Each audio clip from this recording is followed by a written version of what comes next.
Kumusta? No. I was like, are they laughing at me or Tori? I didn't know Tori. Oh, I did have one. Yeah, I just remember to have a go. You can have it too.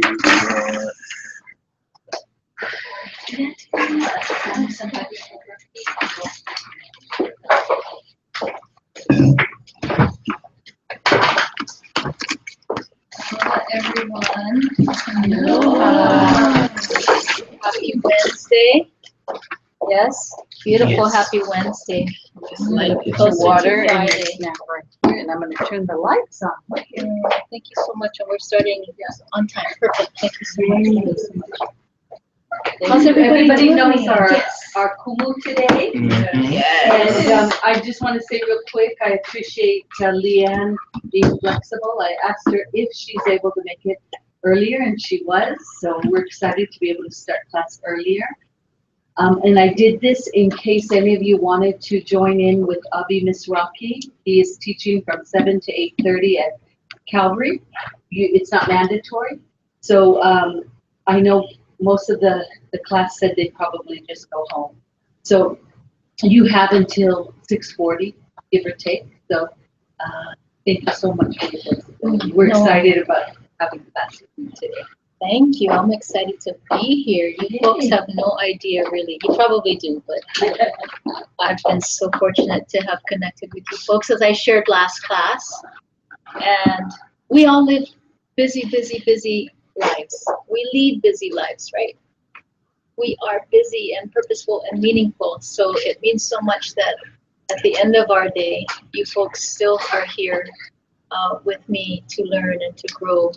Today especially, I don't know what was in the air, but for me personally, it's been a day of growth, a day of problem solving, and a day of really being purposeful in my thinking so that that outcome is the outcome, which is a win-win, and the best win-win for myself and the various situations that have unfolded, things that I didn't plan for, but we have to roll with it and keep the best in mind and do things intentionally with purpose, right? With thoughts. I'm happy to be here. Yay, yeah, yay. It's been, I've thrown up at least 5 major prayers. 5 major prayers, and 3 of them are answered. 2 are still pending, but I'm hopeful. The day is still early, so I'm hopeful. But before we begin class, I just want to share. I want to share some of my favorite reads, my favorite books that I've read over the past year. This book is the book of Success Through Positive Mental Attitude. And you see how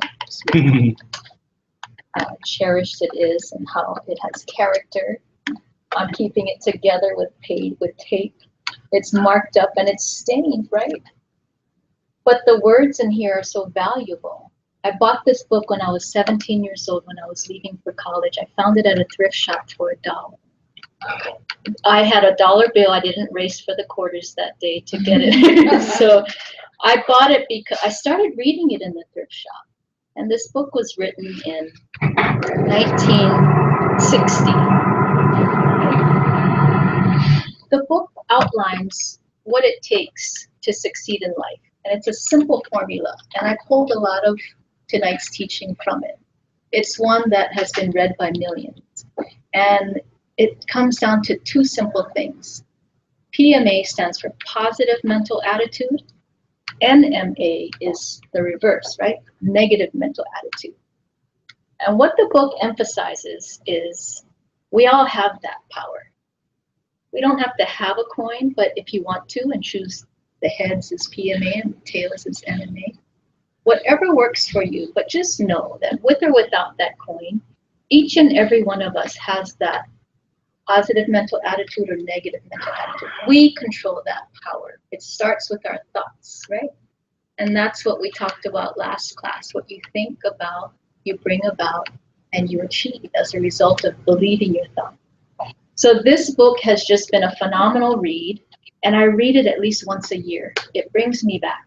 It brings me back.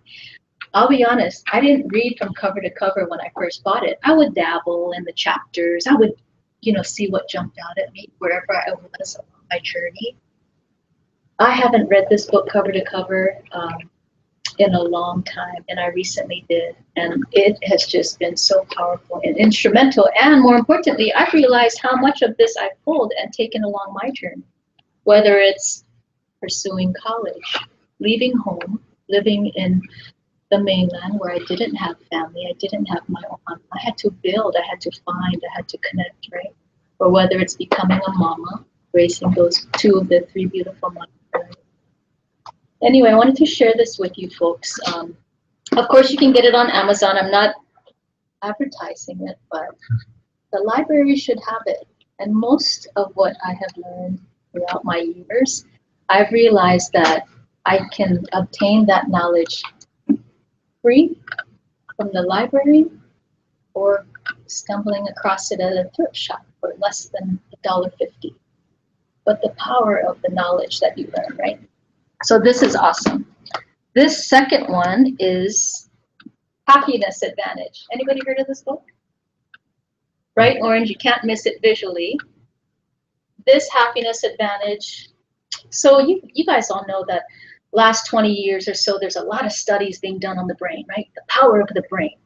Females, we have specific parts of the brain that are just larger. We're just born that way. The areas of emotion and being able to keep the group calm. Men, you have the instinctive energy to pursue immediately, to charge, move forward, right? When you combine those two, the results can be even more amazing because of that balance of emotional intelligence. Social emotional intelligence has been the forefront of studies, and that's the hot topic. This guy here, this author, Shawn Achor, is a Harvard graduate. He's a positive psychologist. So what does that mean, right? Focusing on positive outcomes. What you focus on expands, that sort of thing. He was inspired while at Harvard, and his book tested the saying, you guys hear sometimes, if you succeed, then you'll be happy. He goes, no, I'm going to flip that. Be happy first. Be happy in life with what you have. Be grateful for what you have, and you will achieve success. When you surround yourself, when you are grateful and happy and live in that joyous moment, you will attract that, and you will attract people and opportunity and outcomes beyond your wildest imagination. So he tested that. And what inspired him was he said, I'm at Harvard, one of the top universities, but 4 out of 5 of my classmates are on medication because they're sad, they're depressed, they're complaining about life. They come from the wealthiest of families, yet they're not happy. What is wrong with this, right? So he challenged himself and he took a deep dive into, is it happiness leads to success, or does success lead to happiness? And what he found was happiness, being happy, and of course learning through our ups and downs, but being happy and joyous will ultimately lead us to that same outcome of success. And you will enjoy it and embrace it. No sense work hard and just not enjoy what we achieve at the end of the day. So this is awesome. And the biggest message I loved out of this guy, you guys are going to have an opportunity to do this, working as groups, working with other organizations. Before you start a meeting, I shouldn't have told you guys this because I was going to do it as an activity, but we'll do it now. I'm going to ask a question. Everybody close your eyes. Take some time. Your earliest memory to today. Think of one moment in your life that you were just the happiest you could be. When were you the happiest? What happened? Who was around you? What just happened? Can you smell what was in the air? Can you see who was around you? Can you see and feel and remember that very moment that made you the happiest when you were a kid, recently as an adult? Were you with grandma, grandpa, brother, sister, friend, new friend? Were you in another part of the world? What was that happiest moment? where nothing could stop you. And you just felt that you were unstoppable. The world is hearing me. Blessings are being delivered. And it feels right. Everybody open your eyes. Once you get that moment, open your eyes.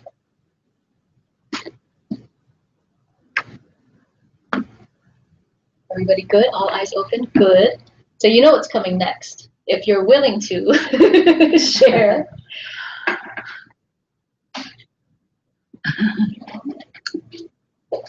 I'd love to hear some of these happiest moments. It's like if you have something to share. And the reason why, I will tell you the reason why is our brains can recall these memories. Our brains can recall in an instant that emotion, that scent, that person, that face, right? That place. Instantly, we can take ourselves there and create a zone in terms of doing our best, giving our best, being our best. At the end of the day, but you got one last performance. At the end of the day, but you got one more group you got to greet. At the end of the day, but you got to show up and get more knowledge, right? You automatically elevate your spirit, your energy, your mind. So I always challenge people to think of that happiest place. I gave you guys the secret already, but I'd love to hear some of those happiest moments or that were most joyous to you. Is that okay? Mm-hmm. Okay. Okay, I'll start. So, when you went more into it, then I thought, oh wait, this moment really wasn't it. But hold on, I think it's there. You started with go back in time, so I literally went back in time. Good. And so the moment that I'm gonna share is just, I guess when I was younger, it's the one memory that literally pops up super vividly. Mm-hmm. It's a happy moment, but it's not, I wouldn't say it's like what I would drive on. But when I was little, my parents took us out of school for a little bit, so we were homeschooled for a little bit. And Tahila's dad, he was living with us when we were little, and he was doing art school, and I think I was like 4 or 5, so we're like in like a little bit preschool kind of thing. But he took out a couple paintbrushes and paper, and he sat down with me and started painting, and then he hung them up in our apartment area that we're living in, and I just sat there and would look at them. And I think that's where my first artistic moment started. And it's always slow motion. So when I think of the moment, it's like the camera goes into the house and I can see me as a little girl on this little table that we had, and I'm painting. And then he like slowly picks up the painting and hangs it, and the wind blows it to dry it off. And I look at it and I'm just happy. You're like, I'm home. Yeah, it was a very homey feeling, but yeah, I think that moment is the super vivid moment if I were to think back in time. There's a lot more, but that one. Thank you. That's really good. Anybody? This side of the table? Anybody? Any takers? Okay. Mine is pretty much every person that I can always think of a happy time, and it's that. Just because I love Christmas. I love the smell of Christmas and all food and stuff, but I love the huge parties we have. And Is Caleb at the party? Santa Claus. Oh, Him and her Santa Claus.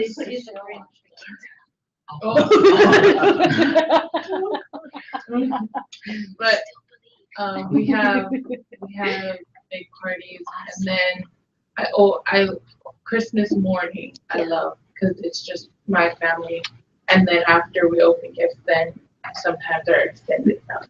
So there's always great memories around the holidays. So you've got plenty to choose from. Yeah. Awesome. Thank you.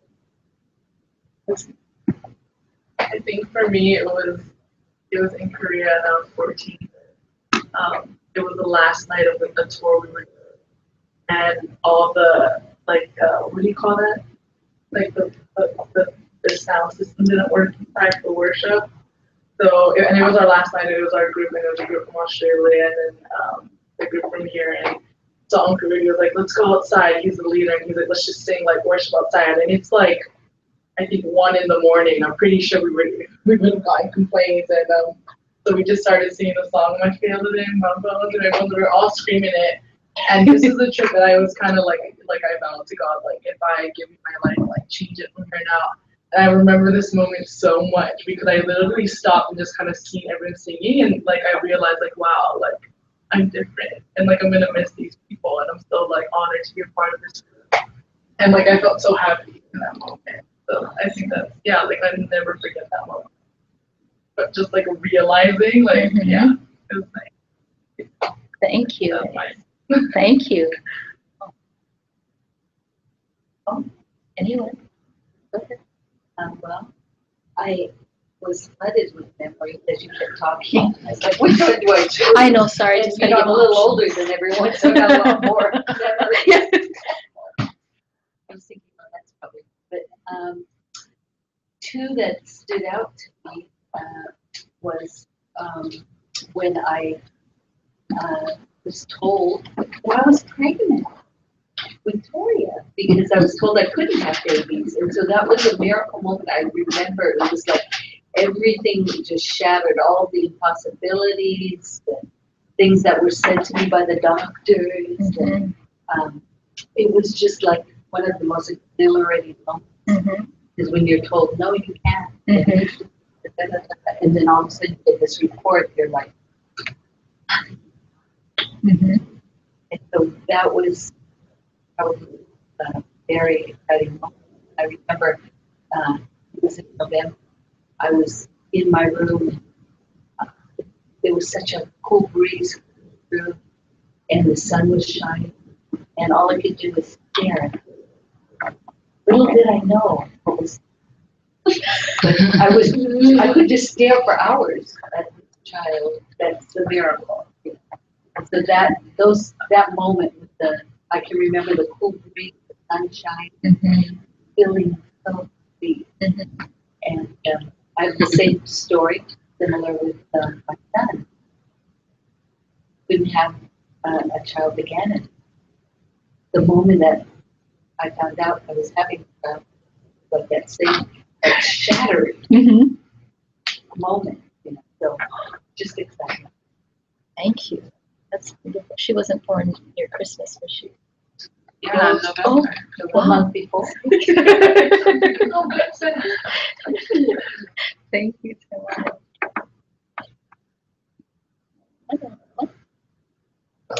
For me, Yeah.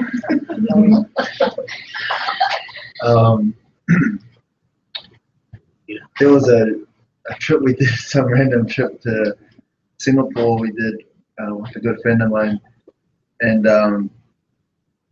during that trip, he introduced me to Youth with a Mission. I think that's when God really, it's probably the first time in my life I heard God speak to me, and that was probably, like I just thought of that straight away. I remember the feeling, the smell, the taste, everything, yeah. And that was a transformational moment. I think. How old were you roughly? Sorry, how young? I was. Did you just say how young? Did you just say how young? I just turned 20. Oh my god. Awesome. Yeah, I just See, turned he 20. was not even there yet. But at the same time, I was like, my life was changing because I, what I was pursuing, I was doing good at, but man, I fell to the wayside. Right? And I felt God to speak to me. And then until like 5 years later, I just gave it for that, for this, but I just think, man, it's worth it to be able to I think at that best, like I would have gained the world, but I would have lost my soul. Mm. And I think that was transformation. Just remember that trip. Not recently, you know, time anyway, back in the day, and that was something Mm-hmm. happy about. Thank you. And there's a poet, Henley, I think is his last name. He says, I am the captain of my fate and master of my soul. Right? So our decisions, we decide our fate, the direction we're heading. When life bumps us and resists our forward movement, sometimes that's just a way of saying, wrong way, gotta go that way. Right? Thank you. I don't have any Okay, Quite a blended ecstatic. Enthusiastic. For me, I have a lot, actually. For one of them, though, when you were speaking and you said you go back in time, one of them was when we came back from Florida. It was for a visit because we lived in Florida. I know I family lives here in Hawaii. And we came back for an Island Breeze conference. Was it 2020? It was right before we went to Fiji in 2004. Oh, yeah. And that was the first time we came back in a while, and we got to see all our cousins and family here in Hawaii because we don't get to see them much. And they usually visit us there. And that was the time where we made our first film, our first Marco Polo movie. And The uncle one? yes, Oh. we made two films. We made a horror film and we made a drama film.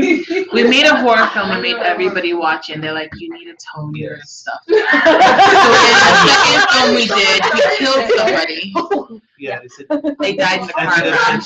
don't make those type of movies. So the next film we made was a drama movie about drunk driving. So it was pretty Just intense. And abuse. And abuse, yeah, about family abuse. We like And the I was true like, story. I was like 12 years old. Wow. And I don't know, like, We were all I think it's ready like- to kill Kella. yeah. But that was probably one of the most fun times because we got to hang out with all our cousins. Yeah. And we never got to hang out with them because we lived in Florida. And we got to do what we love by making films and just creatively make things. So it's like every morning we woke up because we put tents out on Marco Polo. Like, what are we filming today? What are we filming today? And then we just made movies for that whole week. Yeah. Yeah. We For were that all whole week we made films. And it was like, oh, that was fun. And then the most ecstatic part was when we actually sit down and watch it with the family. And they're like, oh, our kids made this film? So this is what they're doing. And this was during the time where you put Conference, the video camera and then the VCR in, Yeah. and then you stop and record, and then play the video, stop, record, and then we show the product to That's everyone. how But that's you how edit you it. edit the videos. Yeah. And so it was like funny because it was broken up. We were black kids art. thinking we were making huge films. I And love like, it. that was the first film we made when I was in Marco Polo. And I remember everything about that moment. We had tents set That was out. a good We had New Year's Eve. They brought up all these fireworks. Yeah. It was like, that was one of my favorite. VCR taken off. Yeah. Thank you, Kate. Okay. Lady. We're all sharing. Only two more. If you want to. No, Don't feel. that's Yeah. fine. If you want to. Mine was pretty similar, like Tahila's. Actually, it happened in this location. That it used to be a church. In 2010, I think, is when I first got saved, and so I immediately thought of that time when you're like just talking about it. Yeah. Yeah, because I come from a broken family, and so like my parents are divorced, and so there's a lot of like baggage that I was carrying at the time. And so yeah, I had this moment where it's just like I was like free. So, Remember that feeling.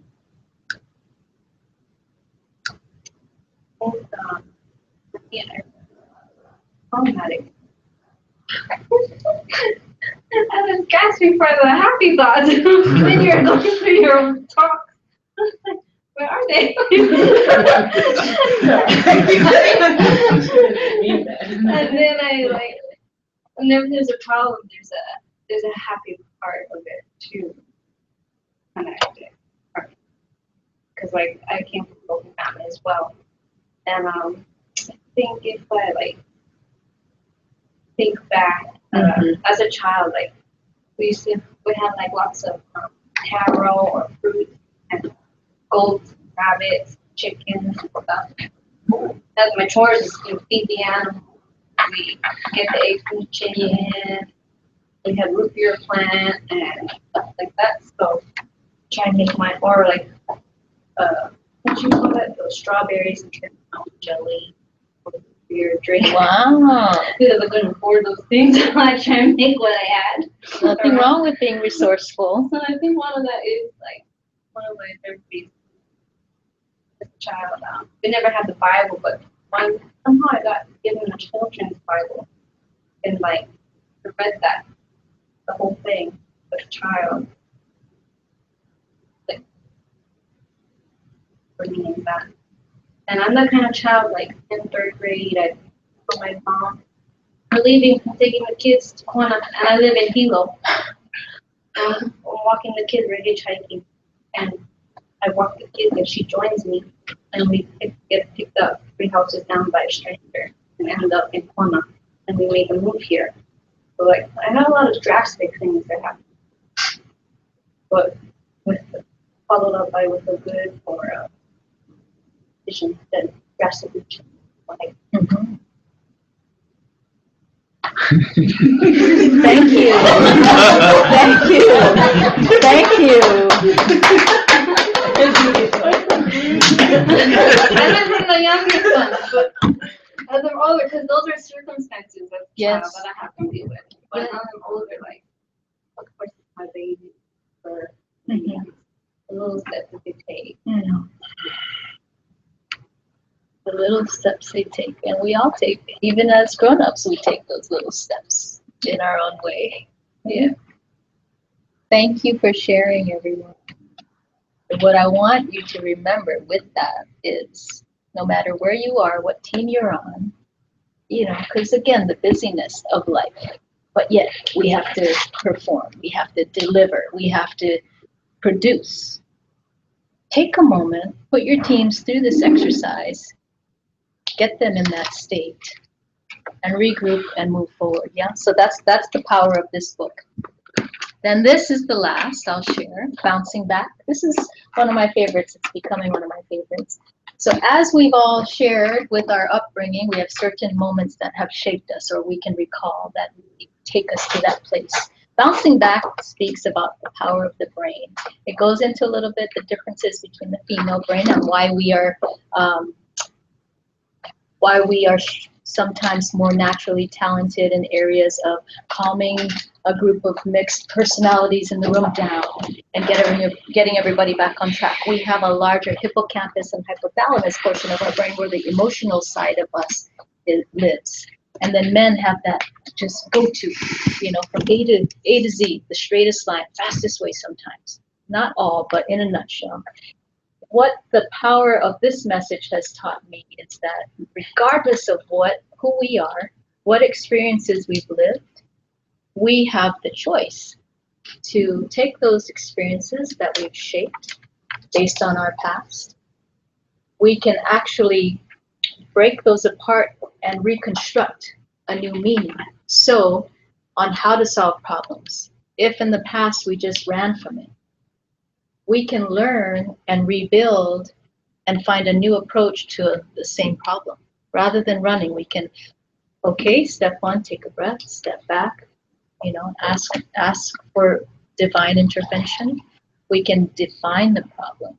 We can analyze it. We can say and believe that for every challenge, there is an equal benefit or greater an opportunity that awaits. Okay? For every challenge, there's an equal or greater benefit, a seed of opportunity that awaits us, right? And we can reshape our thinking in that way, even as adults. So we're always learning. So I just wanted to share some of my favorite books.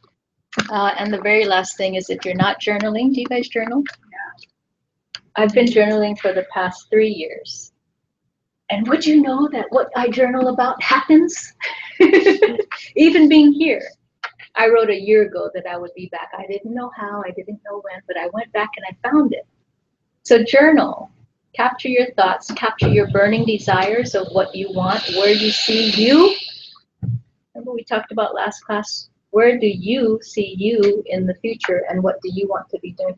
Capture that, manifest that, pray on that, right? Capture it, make it happen. So yeah, I figured you guys journal. You guys are so awesome. You can't do a high pack and not journal. You guys do amazing things. You guys do amazing things. Okay, now for class. So we're going to jump right into that group activity. I don't know if you guys want to pair up or split in groups, but ultimately we want to share mastermind groups. Everybody think about their mastermind group. Do you remember? You remember? Yep.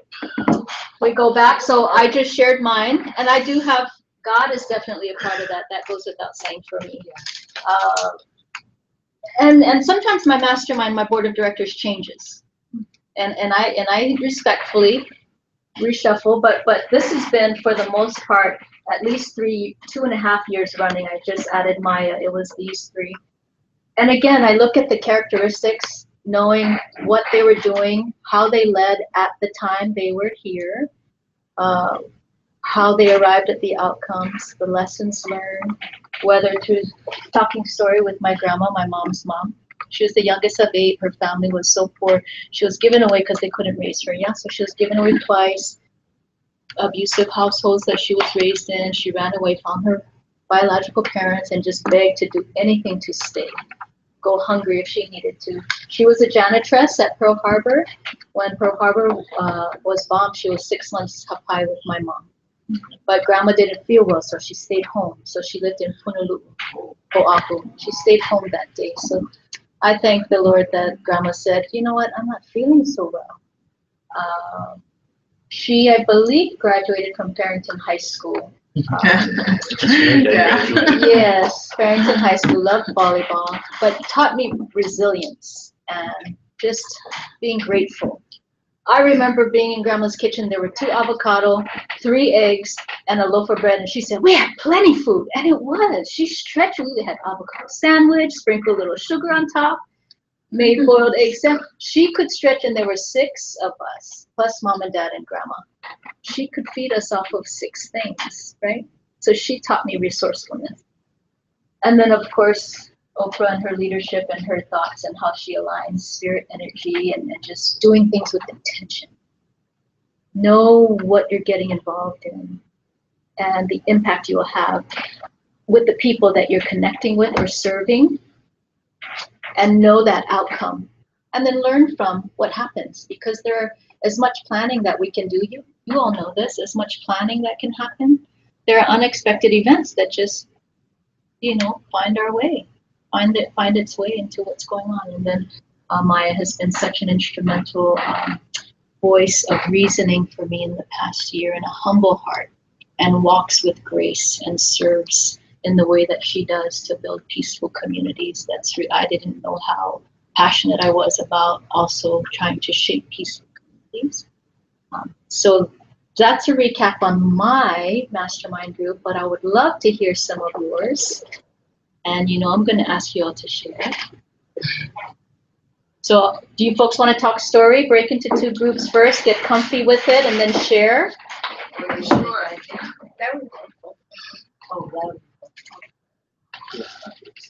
You can pair up or group threes.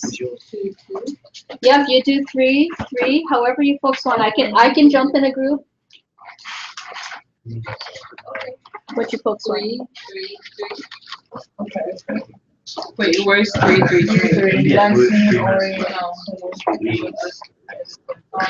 Oh, you're with us. Okay. Okay. She was mine. Who are your mastermind?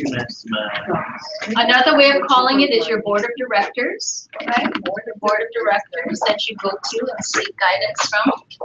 And could count it 12. I'm glad you said that. Forestry, All right. reading like You start. their story, everything that goes through that. My maximum, one of them, oldest, And that changed. Obviously, Yeah. So I like oldest, and then they have a as a vocalist, as a musician, so Yeah. It was hard. Yeah. let's see. Yeah, so much fun. Always. Dino, I love him. Spielberg, right? Steven Spielberg, Christopher Nolan,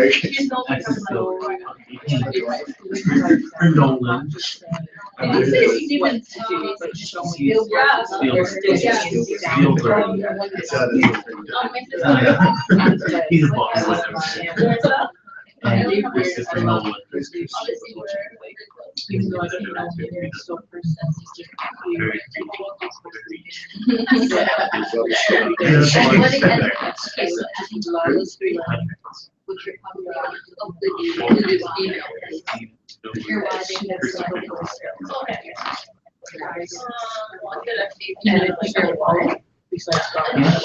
what did You kind of relate to me. Close to creative maximum belief in imagination,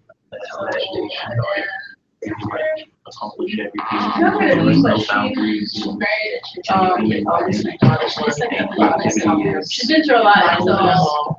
Another one, just because of like not being successful and being all the naysayers so that you wouldn't accomplish anything, but yet you open up to the things, you know, part.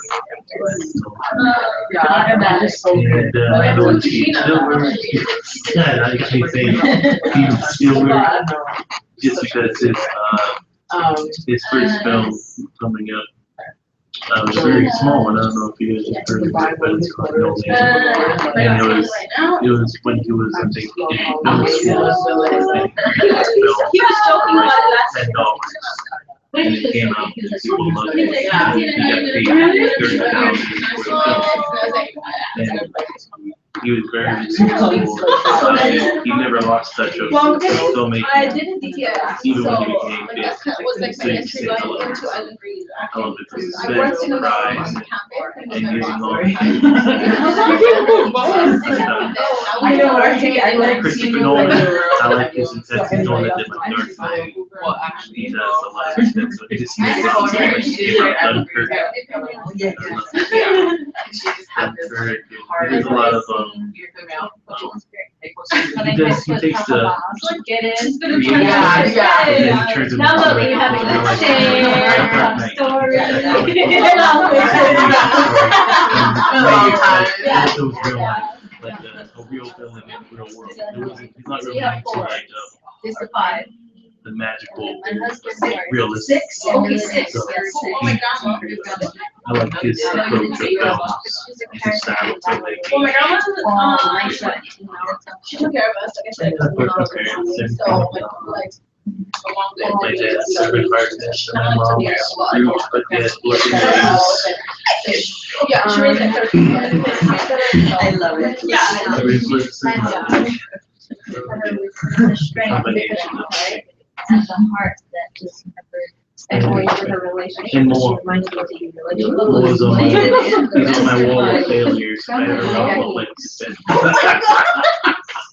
I know he was kidding. So my little Obviously.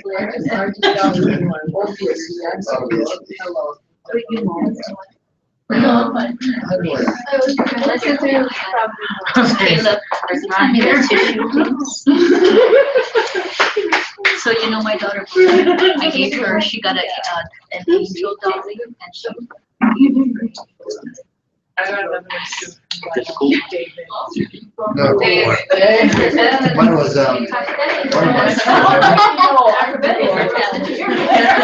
Hey, man. I think He's a singer. I'll run. He's a, his friend. He's Because of all of gospel his struggles that like musician. put in the Bible. One thing I like about him is Like every murder. He is basically all he does. all of that is in Kill. you say the most relatable with, you know, One of them. Another one is my primary school teacher. I want to say one Yeah, there's Mrs. Elliott. She's Because honestly, when I read that book, she had a I job wanted- on I actually thought that we had important to how I dealt with Hockey my was a hockey lady. bachelor. And she was my primary school teacher. She and for me, she got various racism. Ooh, I like this dance, but I just She I never audited like in the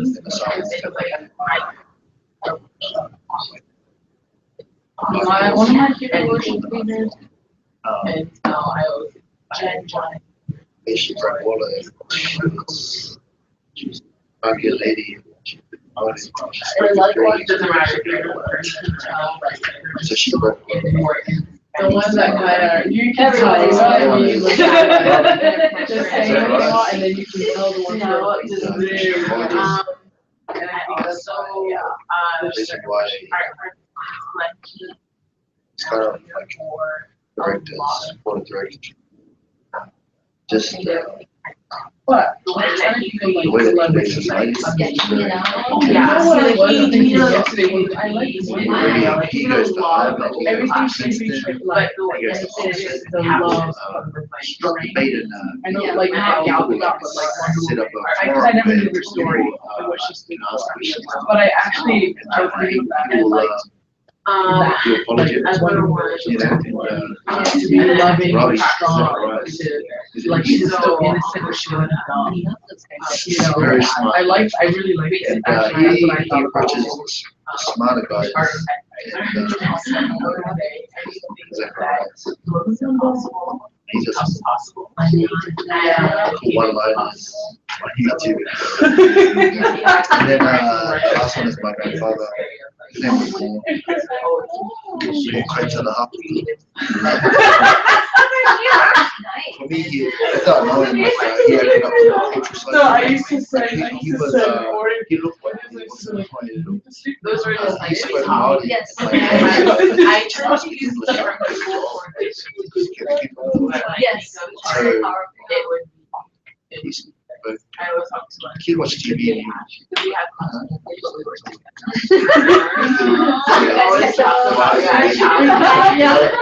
These things are happening, and so they made up new words, even the way they construct stuff. And you know, I wish I had more time with him. He always wanted to spend time with me. Time I was like,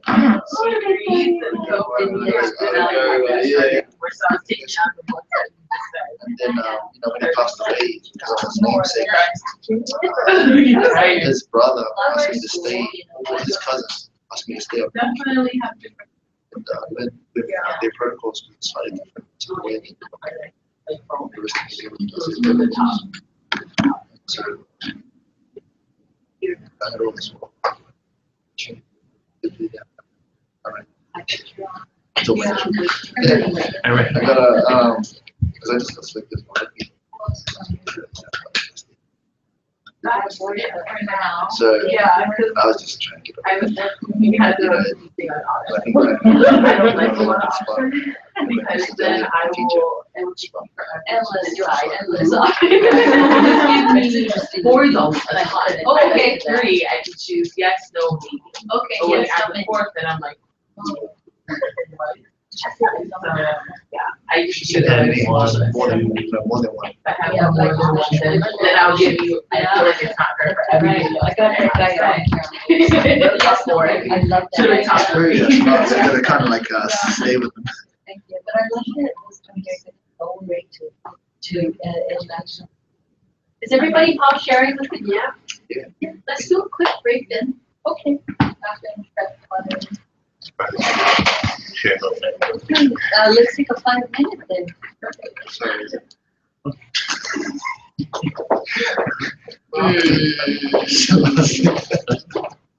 He's an Indian-born Canadian American. Who's that? Oh, one of his Master Divine Award.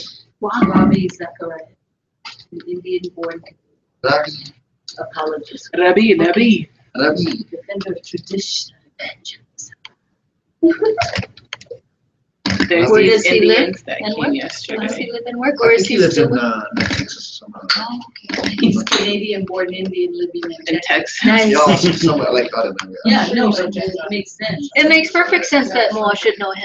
Yeah. Right? Yes, that we all should know him. Because I listened to other guys who go to university. Debate atheism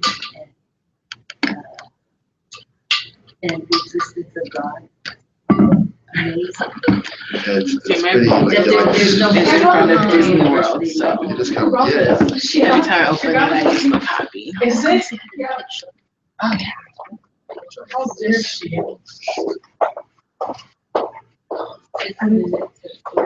I'll take it. You can't eat that stuff. What? You can't eat that. There's a 2 minutes. Years old? I can eat this. I thought you're not. With peanut butter. Yeah, look over my milk.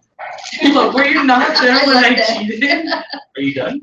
No, but I cheated. Oh, so you It can was cheat. all over Instagram. You can I cheat know, again? I was so mad at Ori I don't eat these things. for posting that. Me eating the banana. Not that big.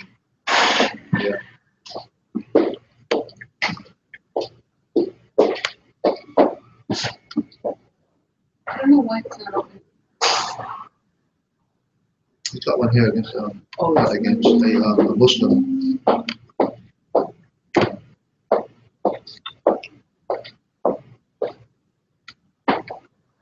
I wish he had something Muslim. yeah, it's slow. Yeah.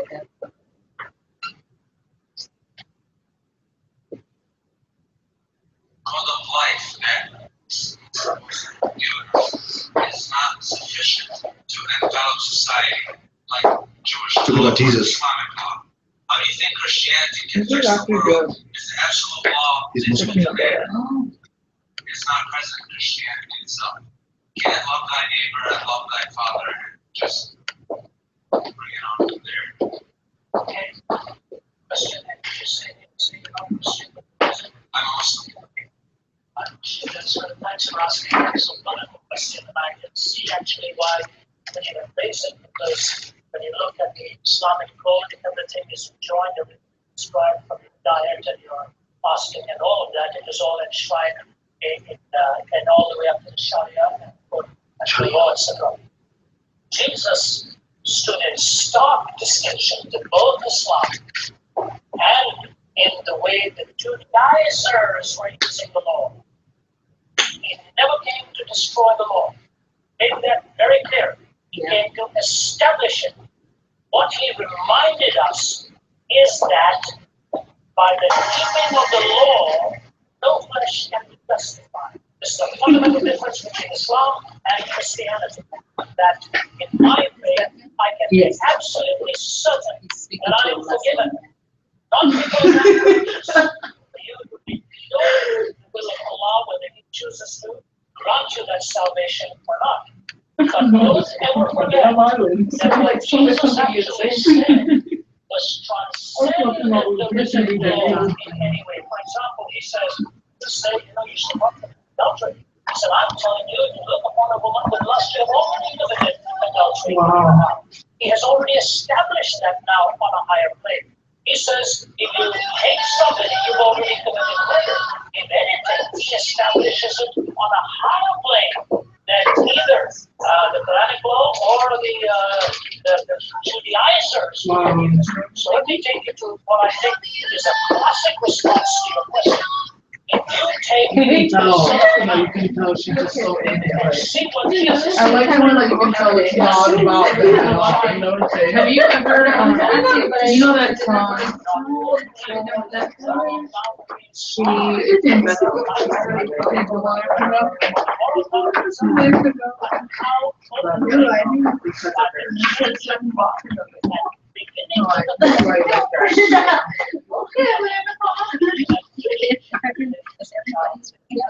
For example,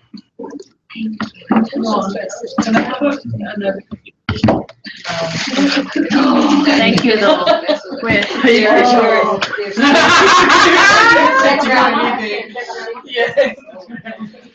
I was hurt. Nope, I guess not. After you parted the sea, right? The banana. I hate that banana bread. Thank you. So everybody got a chance to share in the group. Mhm. So question number 3.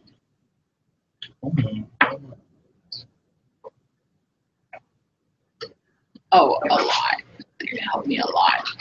This one I want us to go around as a group. I think this is powerful as we look at the high pack, as we look at the journey, as we look at moving closer to it. We're one day closer, we're a week closer from last week. How will your mastermind leaders help you with high pack? So whatever role you have you folks already, they're already working in teams already, developing? Yeah. Okay, projects, awesome, awesome. So how will your mastermind leaders help you with IPAC, throughout that journey? Last week we talked a lot about the challenges, some fear, the possibilities of what can be and what will be, right? So how will your mastermind group, any one of them or all of them, help you move forward? Can we talk a little bit about that? Mhm. So who wants to start? And if you want to share your mastermind group briefly for the sake of time, just to share, feel free. You can share the name, the characteristics for the group. Who wants to go? Who wants to lead us? I can start. Okay. You know what? You guys did both times, so let's go. Junkin. Oh, he can start. Oh, okay. No, Okay.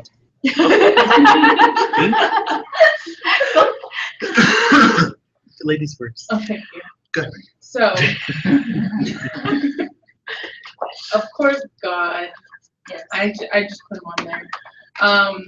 Just because We already I already established that he's the one.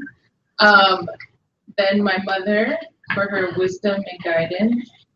And what I shared is she's, out of everyone in the list, probably the one that's closest, not just physically, but she's my mother. So she's has more access to not telling me what is right and what is wrong without worrying if I will be mad at her or not. Then I put David from the Bible for his humility, the disciples for their boldness.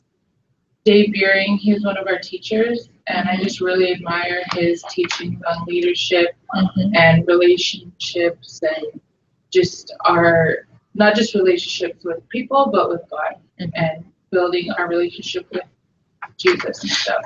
And then my Uncle Rudy, I really admire his giftings in music and how he really stewards his gift and super excellent at what he does.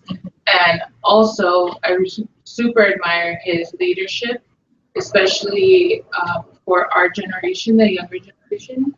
He's one who doesn't just talk about what we should do, but he really comes alongside us and shows us how to do it. And it really encourages us as a younger generation. And yeah, I just really admire him and love him. How this will help me with high pack. I think all of this will help because you're gonna need humility. You may mess up, and you have to have that willingness to say, sorry, I dropped the ball here, and then move forward. And then even having boldness in dealing with the groups that are coming, you know. Everyone comes with different ideas of what should be happening, but we carry the heart of what High Pack is and of the festival, and so standing for that, yeah. And then obviously leadership and wisdom and all that we do throughout everything. I'm working with the website, like social media stuff, and then also the program. So dealing with many different aspects of us. you're gonna need God and everything overall. Thank you. Thank you so much. Who wants to share next? Caleb. Caleb, yes. Well, my one was Walt Disney. I don't know if Ori said that as well. One was She Walt may, Disney. and she may not. My other one It's yet to be was. seen. My other one is Steven Spielberg and Christopher Nolan, which are both directors. Yes. And then my parents. So those are the ones that I have. And I'm also with Toria on the social media side.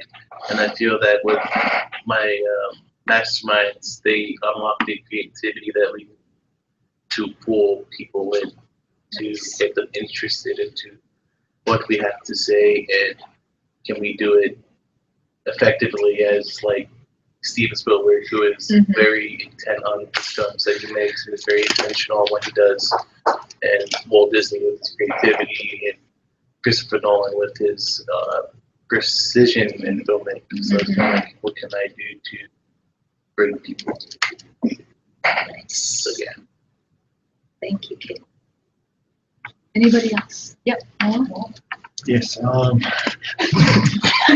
Basically, You can leave me out of this Some one. guy So. from Canada. I was on his list, but Oh, I told him, please remove me from it. please, please. one is my grandfather. His name is Moa Hokaita Hapita. And he emphasized culture to me. He was kind of fair looking, Māori. But he had to, my father had to teach him how to speak English because he just spoke Māori, so he could get a job. And he's the one that sparked the cultural interest in me. I remember when you would speak to my dad, I would always say like, how come Grandpa's got like a weird like accent? And my dad would say, oh, because he had to learn how to speak English. He only spoke Māori. And I was like, what? I never heard him speak Māori. And then one of my uncles would come and then they just would talk in Māori. And I remember asking him like, hey, what about the, when you listen to, because you would watch Te Kārere, which is all in Māori. On television, it's the Māori news. And I go, what's the difference between the way that we speak Māori now and the way that you spoke Māori? Sometimes I don't understand it. Like the way they speak is changed now. The language is kind of evolved. Yeah. So he sparked that seed of culture in me. It was him, and then also my primary school teacher, Mrs. Elliott. And she did two things. It was cultural, and then it was kind of being proud of who I am in Māori. Mrs. Elliott was my primary school teacher, but she was a white lady, and she spoke Māori, and she led a kapahaka. She would ask kids, you want to join kapahaka? You should join this year. And then we'll look at her like, she's a white lady. You can speak Māori. And she never spoke it in front of us, but when we came to kapahaka, man, she only spoke Māori. And you're like, oh. So what did that, back then, what did that mean to you? Or how did you interpret that? Well, I grew up, the Samoans, stuck with the Samoans, Tongans with the Tongans, Māoris with the Māoris, and Pākehās with the Pākehās. And so she broke all of that, racism and stuff like that. We used to tease the Samoans, the Pākehās used to tease us, kind of trickled down. And I mean, that was it, man. Segregation. In a small way, but it was just what it was. And for me, she broke the issue of racism for me. And, being proud to be Māori, and she would always talk to me about that. She would be proud in your culture. And also the cultural aspect. Another one was Fred Hammond. He's a gospel musician. And he's written some pretty awesome songs, and he's a really talented musician as well. And I watched a DVD of his, and he talks on excellence, and he said that he talks, he's Christian, and he talked on how Satan was excellent in what he did, and he's still excellent, and he can divert that and change that. So today, and he talks, goes on all about that. But the main thing was excellence, and you see his music and the layers of the musicianship that he has. The best bass players, the best drummers. He can't get if they're not on his team, he'll hire them. It's a level of excellence for him. And then Ravi Zacharias, who's a Christian apologist, and he's kind of like a recent one for me. And he's a very smart guy. He goes to particularly Ivy League schools. He studied in Oxford in England, and he studied under some of the best physicists, mathematicians in the world. And what he does is he's kept a hold of his his Christian values. He went in there with it, and basically he was like, he didn't get swayed by it. He just said, how does that fit back into Christianity? So God was always the point of his point, and he said, how does that fit back into God? Rather than, I don't think God fits into this, you know what I mean? And so now he's one of the top Christian apologists, and a lot of big name atheists, scientists, mathematicians know him because he's a really smart guy. And so I just watch some of his debates that he has at the school. So he goes around to these Ivy League schools, and he just has open forum, and he just lets anyone just ask him questions about their faith or about anything. Oh, it's particularly to do with his faith, whether they're Jewish, Christian, even other Christians, gay Christians. There's a lot of controversial stuff, and so I like the way that he does it. Wonderful. Thank you. Thank you. No, somebody go there. Somebody go there. So how does that help with that? Yeah, I was waiting for that. And the cultural aspects. Ravi can just sit down for a while and just take a 5-minute break. Interesting.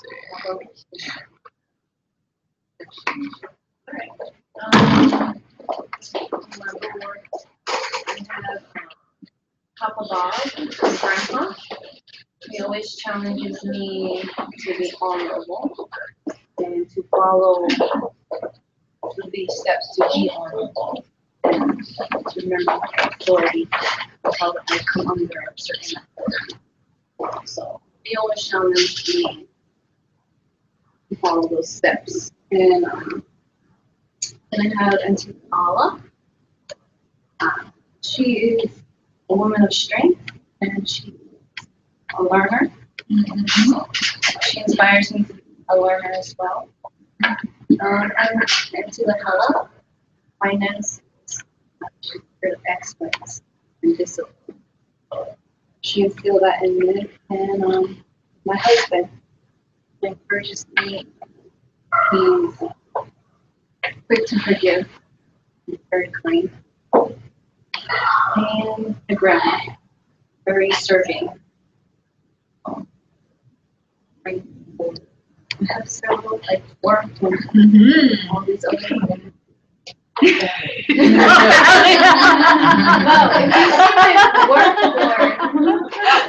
I have I'm sorry. She just saw the connections. I know. It's great that you have that many. There weren't any rules. I didn't say anyone. Yeah. That was just a little. Out of my friends, I have Lansing and Ori.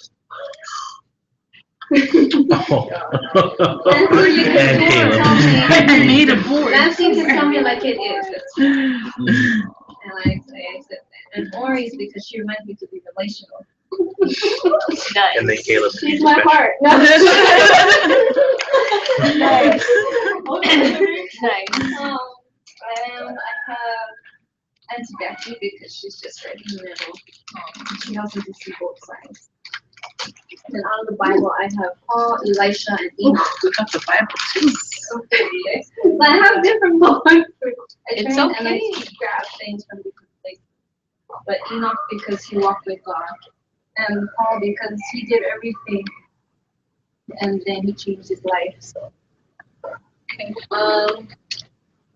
one, this can help me because Lena Alla is one of the board members of HIPAC. Lahela is got the money, so she handles the finances of HIPAC. Into my book, but into my book, which doesn't answer that. My husband keeps me in check, so I get all emotional, be grounded. Grounded. That's important, yeah. That's important. And Nice. Strong board. Boards for every season. Thank you. Who wants to go next? Okay, for me, I put Job from the Bible just because I loved his loyalty to God, regardless what he went through.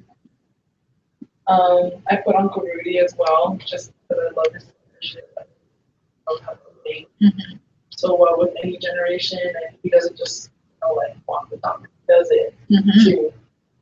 I put Michaela too. She's one of my. She's a go-getter, and then I put my mom as well. And I think something that I just wrote a list of words that they all pretty much like why I like them. They're very steadfast, they're patient, they're loyal people, and they take action and they accomplish the goal. But while doing that, they still honor God in all they do. And I think just in general, that's good to have in HIPAC. Strong leaders who are humble, but know how to get the job done, but also know to keep God in mind with me, or why we started it to begin with. So yeah. That's powerful what you just said. Know why you started it from the beginning, or know what were those initial conversations, what led up to it, why are you all here? Right? Never forget where we came from, where we come from. Awesome. Who's next? Anybody go? You, Ori had to go. I was like, I'll group for anyone. I guess we can share with everyone else. If you want to. If I related to HIPAC, it would be Walt Disney Uncle Siona. Because I'm doing a fashion show, and my vision for a fashion show would not to be the boring, let's just walk down the aisle, but I would love to be able to take the audience to the location the clothes is being made from, and having them walk out as if they were the actual thing themselves. And it'd be really cool to see that. Not just in the point of like, oh, they're just wearing clothes and they're walking down. But I think I'm challenging the imagination to become alive, and for the audience to feel inspired, even if it's not their kind of fashion or their kind of thing. Just be like, wow, like that could, impossible things can actually become possible. And so using Walt Disney's imagination and being able to present that to the audience, and then Uncle Siona, he's possible. He always makes everything possible. Awesome. So yeah, dreaming big. Yeah, that word impossible, if you break it up, right? I am possible. I am possible. When you look at the word. Yeah. I think. Thank you. I'd rather not say what mastermind board is, but I could say that how will they help me with HIPAC? They will help give me strength and help give me an ear to bend and help get the work done. Awesome. Thank you so much. My mastermind, listening to different ones, I kind of added one on. Okay. And that's my mom.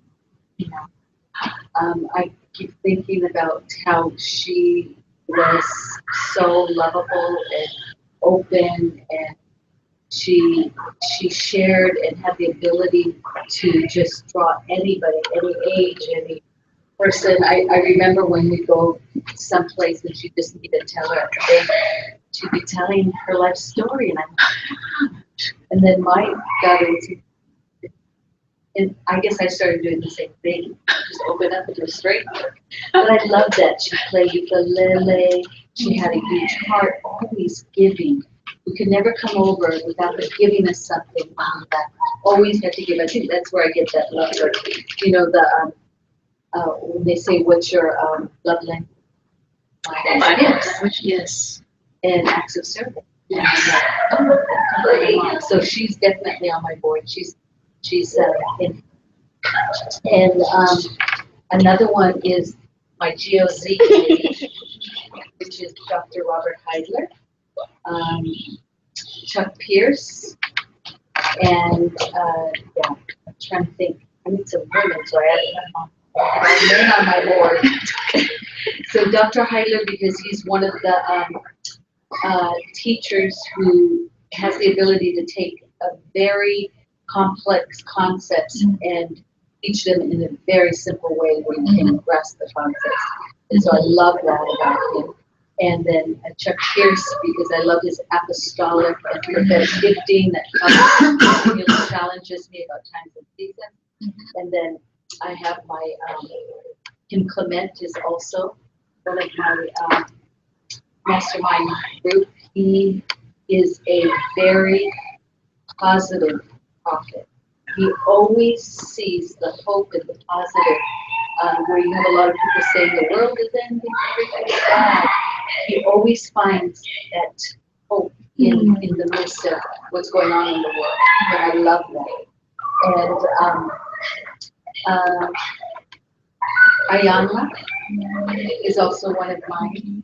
I love, she's very strong, but she's about restoring people to that original place of who they're to be. And I love that. That to me is what gets my engine going, is seeing people walking in the fullness of who they are and how they were created. So I those ones, I know I had some more, but and I think that how it will help me is because I love learning. I love being challenged in my thinking. I think if I'm not learning something new every day, if I'm not around people who know more than me and challenge me and get me out of my box and my comfort zone, then I stay stuck. And so I like to and I purposely put myself around people that will actually challenge me and call me out too. And before that used to intimidate me, but I see that as a positive thing, because if we're not being challenged, then we either stay the same and wither, or we're growing. And so I started to see these things as a positive thing in my life. And people would say, "Why are you doing that?" Or "What's that all about?" Or before questions used to intimidate me, now questions go, "Yeah, let me think why I'm doing that. And what's that about?" So I think that to me is what it would help for HiPAC, is helping to find and people in the right places and encouraging unity and in the midst of diversity, because that's our whole thing for Hawaii Island, Pacific and Asia Cultural Celebration, was finding those things in all the culture that we celebrate, the differences that all of us bring, and yet all the similarities. So, yeah. Awesome. I preach it, girl. Preach on. Well, I love that. I thank you, everyone, for sharing your mastermind and why they will play a pivotal role as you move forward in creating the most amazing HiPAC event, right? You also mentioned the word challenge. So I have a challenge for you all. You don't have to do it today, but I challenge each and every one of you to reach out to one of your mastermind through phone call, through person to person, or through email, whether they are here or not, and let them know the role they play in your life, specifically as you move forward in your journey to developing and delivering HiPAC. And where this challenge comes from is I recently, again, I reached out, I wrote, got big and bold, reached out to a place, the Vatican, The answer was no for my request. No, these positions are already filled. However, I got a response back. I reached out to the Vatican, that has an observatory in Italy, and I was just curious. I wanted to kind of explore and see. Well, do you know I got a response back 3 days ago? I got a response. It was a polite thank you for inquiring. However, we have Jesuit priests serving, and they all have their PhDs in physics and but thank you. And here's some information. The fact that I got a response from the Vatican, oh my God. So I bring this to you. I bring this little story of inspiration to you. I challenge you all to reach out to any one member on your mastermind group and write. The second story I reached out to was First Lady Michelle Obama. And this is before my connection with Maya. Do you know I have in my journal number 3 a letter from Michelle Obama, First Lady, saying, thank you for your inquiry. Thank you for serving in this way in your community. Because I serve on a board to assist young girls and women to advance, right? Thank you. We will keep your information on file. I don't have any specific, but I'm going to give you the name of my Director of International Affairs, and she was in Indian descent. And I was able, she gave me a referral from the White House. And all I did was write to her after I put the babies to bed, and I said, there was a burning desire in my heart. I want to reach out. I'm like you very much. I have to surround myself with amazing minds, such as all of you, and I have to be in that environment. There's no harm in asking. My father always said, there's no harm in asking. What's the worst they can say is no, thank you, no, thank you. But guess what? Sometimes you ask and they say no, but here, go through that door, right? So I challenge you all to take that one step further. Whether you do it or not, that's only you will know. And if you want to share as you folks move forward with it, go for it. But reach out. You never know what. Write to the Disney. You never know. Connect with them. You never know. Right? Reach out to those instrumental people. You never know. Right? No, when you say that, when Trump became president, all of a sudden they had all these positions open. And I don't know if you guys saw it, but they were sending out, you could go to this website and apply for a number of positions. And I never heard that from, I don't know if they do this every time a president, but I never heard it with Obama. But it caused me to think, what position do I want to apply for? But I never thought of it in that way. And I literally researched and looked through, and it created something inside of me. So when you say that, it takes you outside of everything you know and say, hey, this is a possibility. Right. And so I thought that was kind of exciting, created that excitement like you're talking. Pardon? Nothing. Oh. I just looked at you. No. So I think that, Not that powerful. oh, you keep saying something. But I think that is a great exercise for each of us. Yes. To challenge ourselves to do it to somebody Yes. that is beyond what we normally. Yes. To hear you got response. Specific to HiPAC, let them know the journey you're on, let them know the outcome, what this and how this event will serve a greater purpose. And share with them your burning desire for any level of assistance that you would hope, throw them a question. What do you think? What are your thoughts? What would you recommend? Have you been through this before? And how did you arrive at that? Engage in a dialogue. No harm in sending an email. No harm, no foul. Right?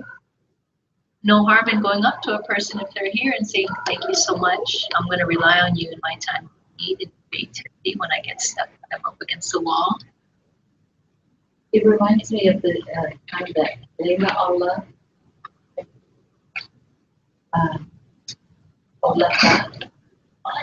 and Linda went to Washington, D.C. We went for this big prayer thing, but we wanted to go and meet with Daniel Lee Moore. And I just wrote an email and we got an appointment.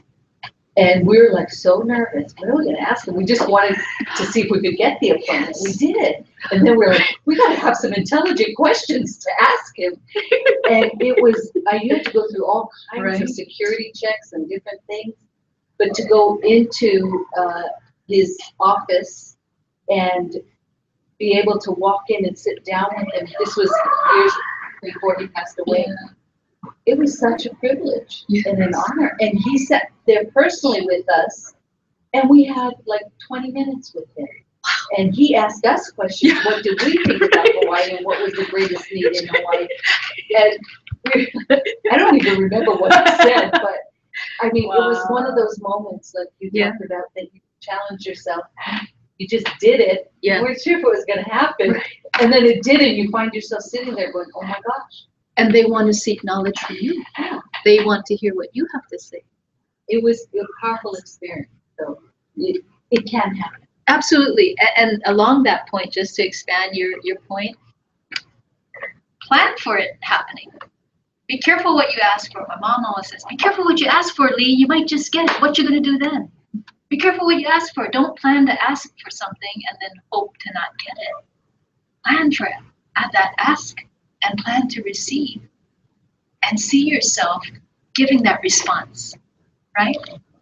And I see Ellen Breeze going to the White House and doing our cultural presentation. I believe that door will open, that we will see ourselves come to the Tehatis go there. Ellen Breeze. Yes, that's what I believe. Yes. And, you know, this challenges me to actually write and say, you know, for any of your big celebrations or events, Ellen Breeze was there. And we saw Ivanka when she was there. And I was so tempted to go talk to her, but you're not supposed to at the Four Seasons. So I had to stand back. But I thought, you know, that really is a dream and a desire I have to see our performing team go. You know, this kind of encourages me. Absolutely. Absolutely. Wow. Dream big. Dream big. Dream big. Presidential Library, the Obama Presidential Library is being built and will be established in Chicago. It may need an opening ceremonial. Chicago. Chicago. Little birdie told me from my mastermind group that there may be some potential opportunity for special projects for the Obama Library. So keep the doors open and ask, right? Okay, we're almost done. I really want to share this with you folks. 5 exemplary leadership practices. There was a study done when I was pursuing my doctoral degree. I studied, the last names are Kouzes and Posner. These 2 gentlemen researched 500 people amongst the top companies worldwide and found 5 common practices, exemplary leadership practices. And guess what? We already have them. We've had them for generations. We've had them. Our kupuna has had it. It's been passed down. Modeling the way. Right? Model the way. Inspiring that shared vision. What do you think is possible? Challenging the process. When you come across a speed bump, a roadblock, what do you do? Right? What do you seek help from? Enabling others to act, a call to action. Right? Come join me. Let's do this. There's a need to serve here. Let's do that. Encourage the heart. Acknowledging the work that has been delivered by these people that you have enabled to act and encouraged to challenge the process and whom you've inspired through that vision and who you've modeled the way for. So you folks already have it. 2 guys studied worldwide. This I can share with you. You can do it, you know, for the sake of time at another Talk Story session. Just some questions. Again, talk about how you're doing this. You folks are leading the way for this amazing event. You folks will be our world leaders. People are looking up to you. You are modeling the way. You are inspiring this shared vision. You will enable others to act across cultures, right? You will challenge the process. Who is the orange group up here that's challenging the process? PR, spokesperson, Ori, and Moa. Yeah, challenging the process and enabling others to take action. And you will encourage. I know you all do this. You do it so well already. Acknowledge others for how they've served, how they've helped you, and moved you along the journey, right? One of my favorite quotes, Albert Einstein. We cannot solve our problems with the same thinking we used when we created them. We gotta think differently, right? Change it up. Think outside the box. Create a mastermind group. Seek guidance. Shoot them an email. Ask for something. This is the problem-solving activity that's from the Positive Mental Attitude book, and it was started by Benjamin Franklin, right? One of our founding fathers.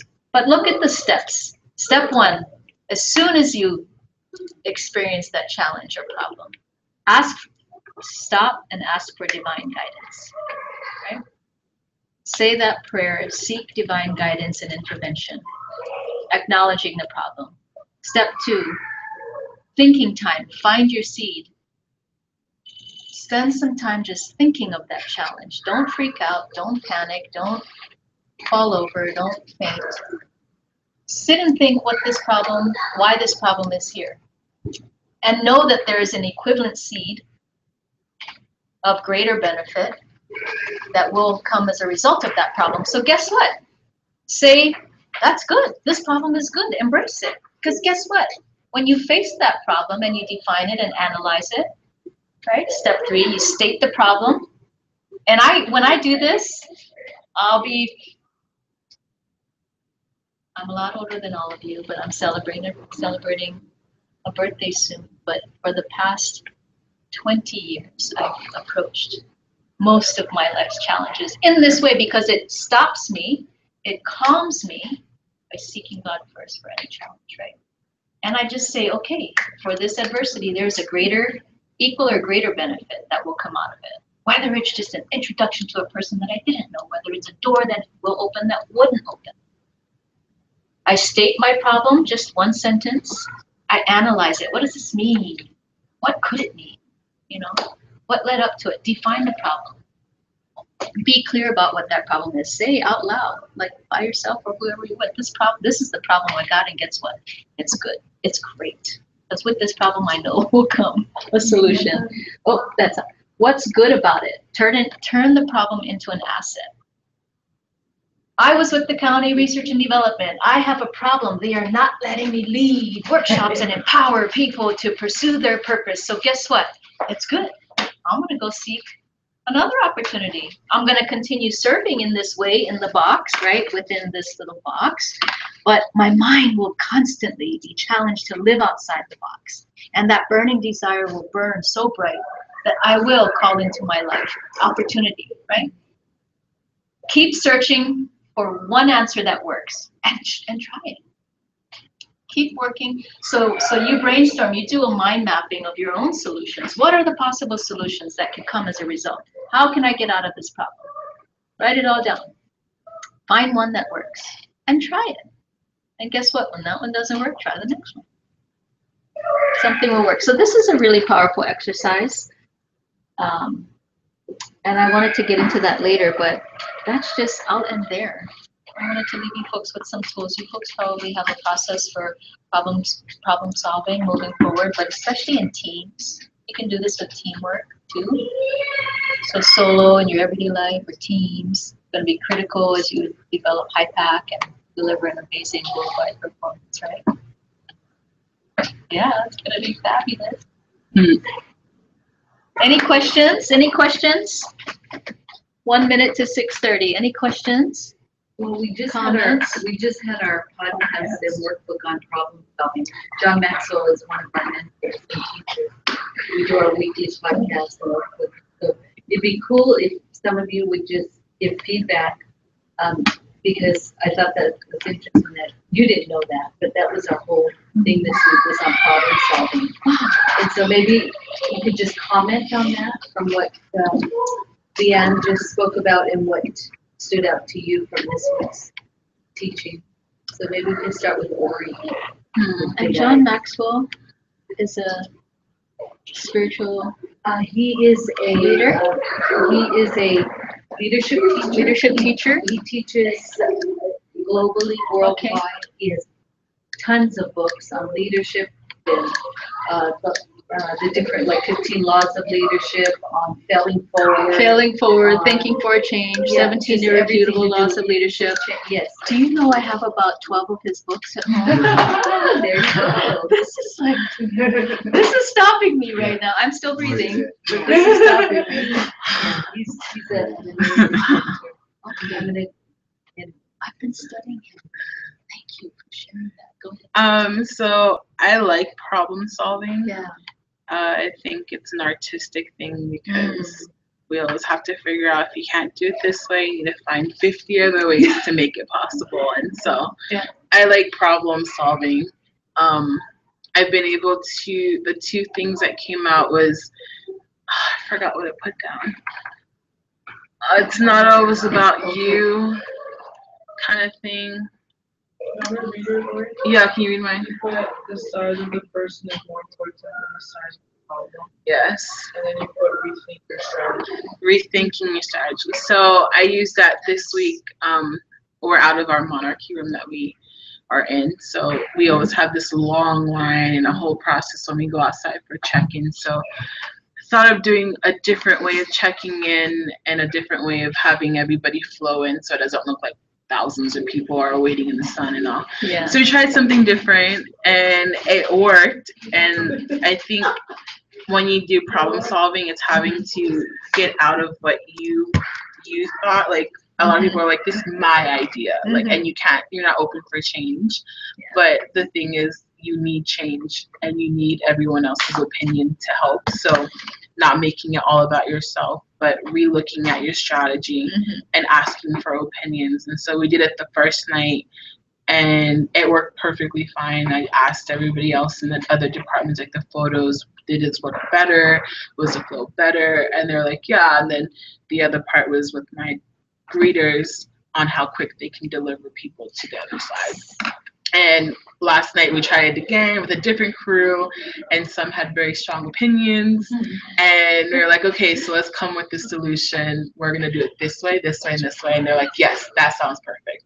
So rethinking the strategy is something, and then knowing that your idea, you have to be open for other people to say, hey, that doesn't work, and let's change it to this, and we'll rethink something.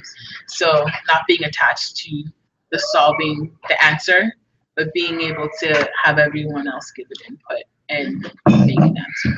Be open to the process Yes. of solving, Yeah. right? Yeah. That's awesome. Congratulations on rethinking the strategy. Oh, tomorrow we start all over again, so my boss will be there to see it. Be one more person. Sure. Yeah. What stood out to me, which is went along with what you shared, was like perspective and how you look at the problem. And one of the things that he talked about in his teaching was our perspective of the problem, not the problem, determines our success or failure. And so it's inevitable that we're going to run into problems, big or small. And it's just how we look at it and how we deal with it. And I like this problem solving thing right here, because it's basically what he was saying is like, if you see a problem as a negative thing, then you're going to have a negative outcome. But if you see it as a chance to mature or improve in this certain area, then you're going to grow. And another thing that I thought about is, since this internship, like early on, one of the things that I realized is that I don't like people who come with their problems and no solutions. Like they're just complainers and say, this is wrong, that is wrong. I'm like, okay, great, that's wrong. What are we gonna do about it? Like coming with solutions is what will help make a positive outcome of the problem. So problems are like springboards to grow as a person, to grow as a company, to grow as a group. And so, yeah, just perspective of the problem can change everything. Absolutely. Absolutely. I did like how you said problems are a wake up call for creativity. Yes. Take a artistic approach to problems. She said. Problem solving. You will make problem solving sound fun. This is awesome. No, it It's really fun is the when you're not perspective that you have when faced, right? You guys are so awesome. This has been amazing. Thank you so much. And I thank you so Thank much. you, everybody. Yeah. One of the things I did want Leanne to go over with us, but we ran out of time, so we're gonna have it back, is the whole thing of time management. Yes. And I think that's a key for HIPAC as well, Okay. and anything in what we're doing. And Leanne has made herself available to be a part of helping us develop HIPAC and mentoring our apprentices. And so I talked to Elena Ola, we're hoping to Talk to them in the mastermind groups. Yeah. And get everybody's consensus. So we really appreciate it. And I think your move out of the county into what you are really has helped to open up more accessibility to you. Because I know I tried to get you more and it was just I couldn't without attachments. Yeah. So just if we could have a couple of you just, well, each of you just a quick feedback, one thing that you'd like to encourage as we close out these two sessions. Yeah. So why don't we start with the guy? Yes. From this. From this time or from both? Yeah. I enjoyed taking that test again and saying that I was a gold of some sort. So even though I may not feel like it, I still can take things from the gold aspect and to take that problem and use it as an asset. So thank you for teaching that and just encouraging us to things that we think seemed impossible, make it possible, like writing a letter to, the Disney Foundation or doing something out of the ordinary outside the box. So Thank you. It was board of advisors. I think some time of reflection to look back and realize how good we've got it. Overlook it. But also allows you to be thankful. These people are also like some way form. And it's not a problem, but allows a good perspective. So like, I'm growing, and it allows you to, for example, for him, and something to achieve. Creates a bar like.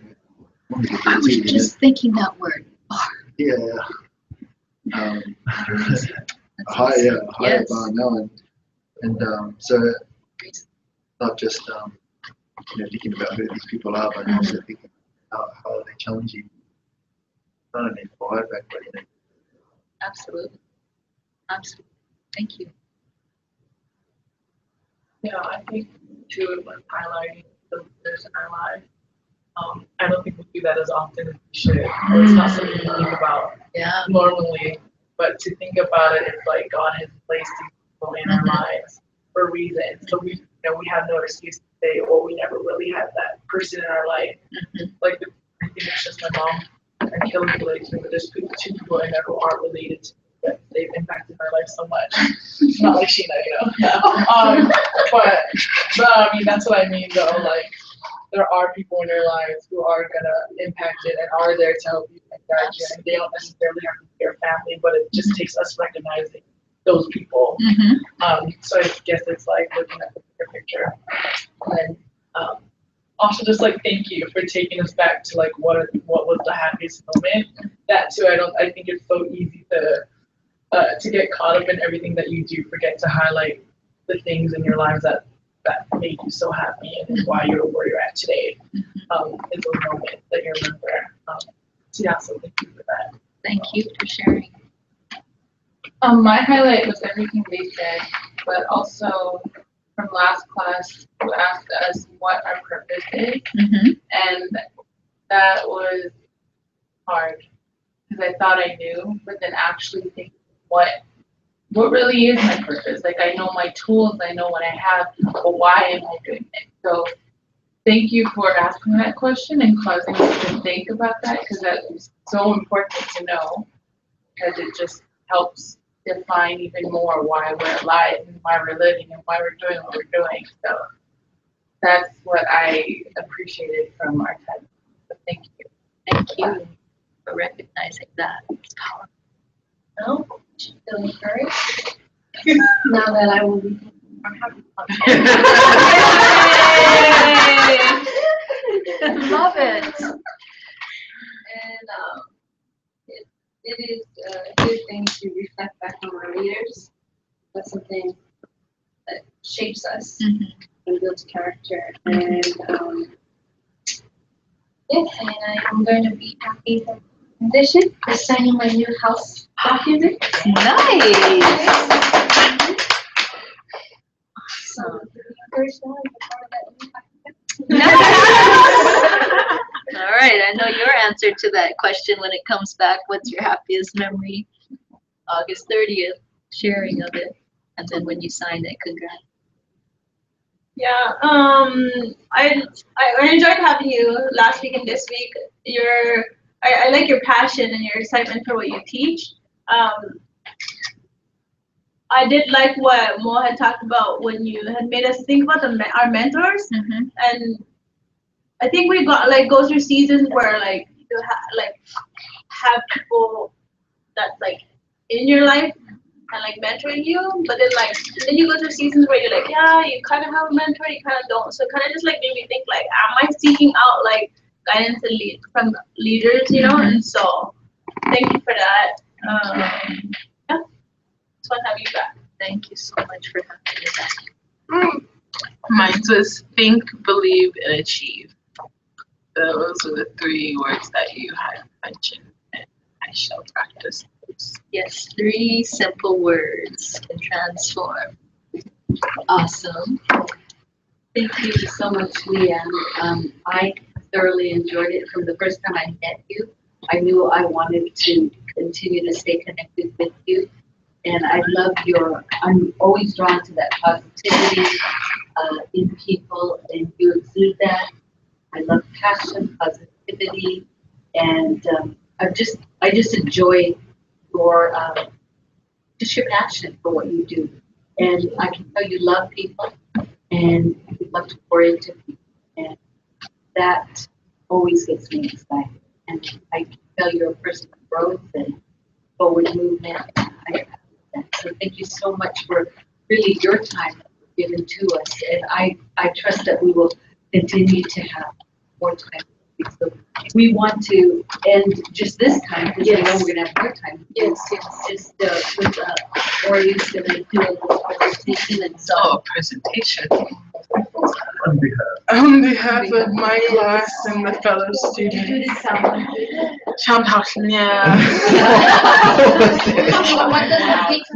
a different.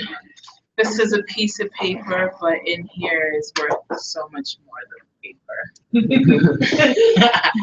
And I know we talked about going to the luau, but I got permission that anytime you'd like to come, we have an open seat for you. Seats for you. Just so yeah. Ori or myself. Yeah, let us know and we'll be able to take care of it. So thank you for shining your light on us. We now should have a full neck of kukulis of your wisdom.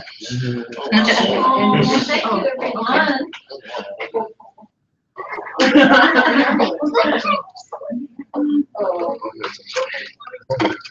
Respect, picking order.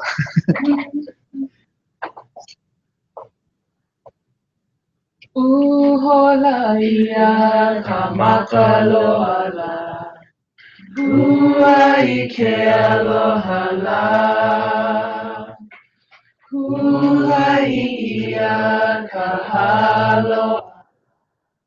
Kawehi mai na lenua. Mai ka ho'oku ia ka hala waila. Mahalo e akua. Mahalo e na kupunala ea. Mahalo me ke aloha la. Mahalo me ke aloha la. Mahalo. Are you getting my reference? Yeah, I am. Are you getting my reference? Were you getting mine? Yeah, I was. Yeah.